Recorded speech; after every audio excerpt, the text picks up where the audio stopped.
Main event for the undisputed middleweight title. Former champ Israel Adesanya minus 140 against the now champion Alex Pereira, who is in the plus 120 range right now on DraftKings Sportsbook. Yes, Adesanya favored despite the 3 head-to-head losses. Certainly, I'm only going to lean into one of those 3 fights. Is the one that happened last November. Who do you like in the rematch? We don't get many 4 fights. I mean, I know the 2 were in kickboxing, but in combat sports, this is special. And I am surprised by the line. I thought it would be even, with maybe even slightly favored Pereira because of what has happened. But we're getting Izzy because of what happened in the last fight. Izzy was winning a lot of that fight in the 5th round and got knocked out. That's kind of the story of this rivalry. He was winning the kickboxing fights. Maybe a bad decision. And then the second fight, he was definitely winning and got knocked out. This is a special kind of fight because I think Izzy, and I don't know anything, right? Izzy's the man. I think Izzy should have maybe waited a little bit. This is scary taking this guy on so short, but that's what Izzy does. He don't give a fuck. This is what he wants to do. The scarier, the better for him. And, I've been watching a lot of his video blogs. Like, he wants this more than anything. A lot of people coming on talking about the wrestling. I watched round 3 again. That was the grappling round. I know Kenny watched it like this, scared because it wasn't the most high level stuff, but Izzy did some good things, right? He landed a lot of strikes, more importantly, and he kept dragging him back to the ground. In that 4th round, it looked like Pereira took off because maybe he was a little tired from the grappling. So that is an aspect that maybe Izzy can lean on. He's got a great coach in Frank Hickman. He's the one that coaches Alexander Volkanovski as well. So wrestling is there. But that's not going to happen. They want to stand up. Izzy wants to prove to him what happened. There was a perennial nerve damage in the first fight with some kicks. Izzy got a lot of his kicks checked. I like Izzy when he sets up his hands. He was kicking a lot in that last fight. He was getting pushed against the cage. I think his right hand left hook is deadly. I think when he's leading with his hands as opposed to his kicks is deadly. The problem is you're going against a guy who can knock out a walrus with his punches. I mean, this dude, you listen to that fight, those studs were amazing. This guy's built different. So Izzy has to get his back off the cage, has to move laterally, and has to set everything up with his hands. Maybe shy away from leg kicks, body kicks, head kicks. And Izzy's my guy. I love Izzy Adesanya. I mean, listen, this is one of my dudes that I root for constantly. I'm going to rock with Izzy here by decision. I think he's going to have a perfect performance, and I think he will. I think he's hungry. But man, I really truly don't know, and I don't know how much money this is going to get of mine, but I'm going to go Izzy by decision.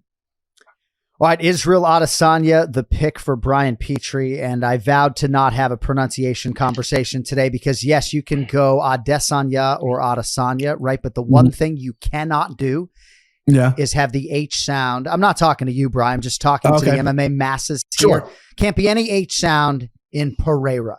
It's either Pereira, right? You roll the R, Pereira, or Pereira. It's not Pereira. There's no H whatsoever. So there's your disclaimer. Ken-Flo, Israel Adesanya. I mean, this guy knows.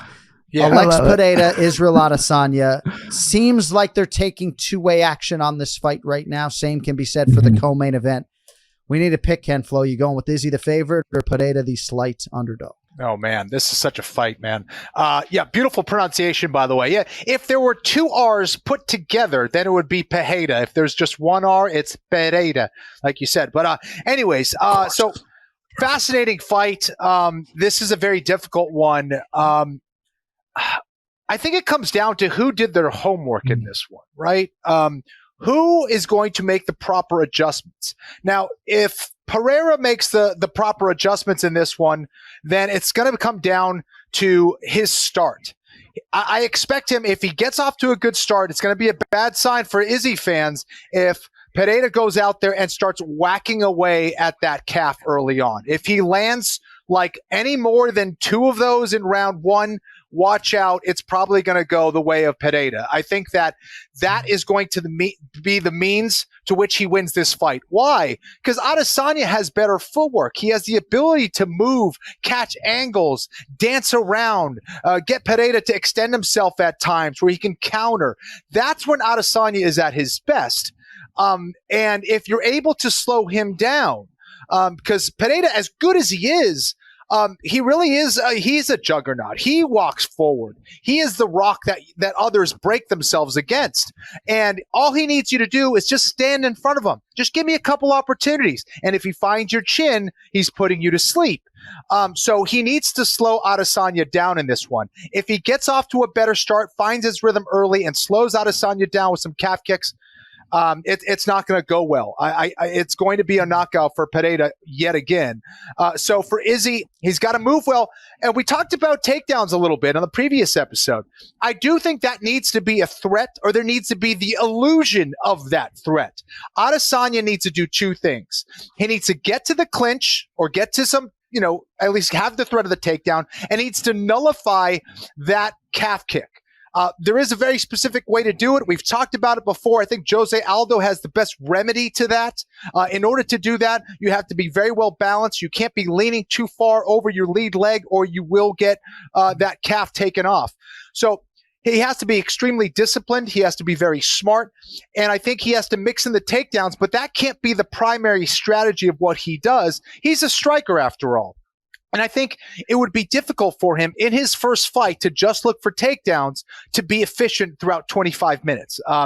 So he's going to have to be careful there. I also think he has to be better about when he does get Pereira down on the ground, he has to be better about looking for that ground and pound, landing those shots, leaning on him, get Pereira to waste a lot of energy down there. Let him carry his weight, tire him out down there, as opposed to give a lot of movement, because that's just going to allow Pereira to move a little bit, be more comfortable, and eventually get back to his feet.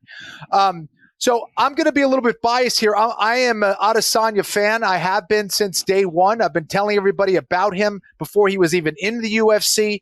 It's been great to see his success. I think this is going to be this is his toughest matchup. Okay, this is his toughest matchup. I think he needs to get by Pereira. I think we'll see a trilogy fight. I think he will get by Pereira. I don't think it's going to be easy.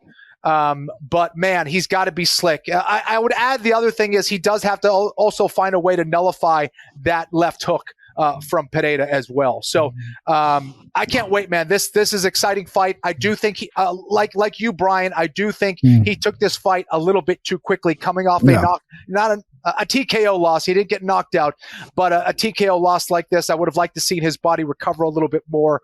But let's go. This is a phenomenal card. And you fly right back home on Saturday, Kenny. You'll be back home to enjoy the festivities. Is that right? I better, dude. I missed. I last was it 2 weeks ago? I got in town. My phone wasn't playing the ESPN app. I got to the airport, Orlando Airport, 7:30 in the morning. I didn't leave till 4:45 in the afternoon. It was just a total cluster over at Orlando International Airport. I'm missing the fights. I'm freaking out. I'm trying to watch them.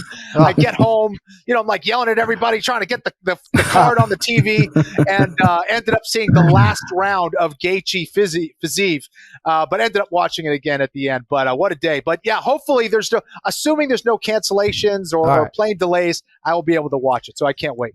It all goes down on pay-per-view this Saturday night from Miami-Dade Arena. If you want more from Brian Petrie, it is at Brian Petrie MMA Takes Podcast. When did you launch that fucking pig anyway? What year was it when you launched the MMA Takes Podcast? 2018. All right. I have over 400 episodes myself. I was doing 2 a week for years and years and years.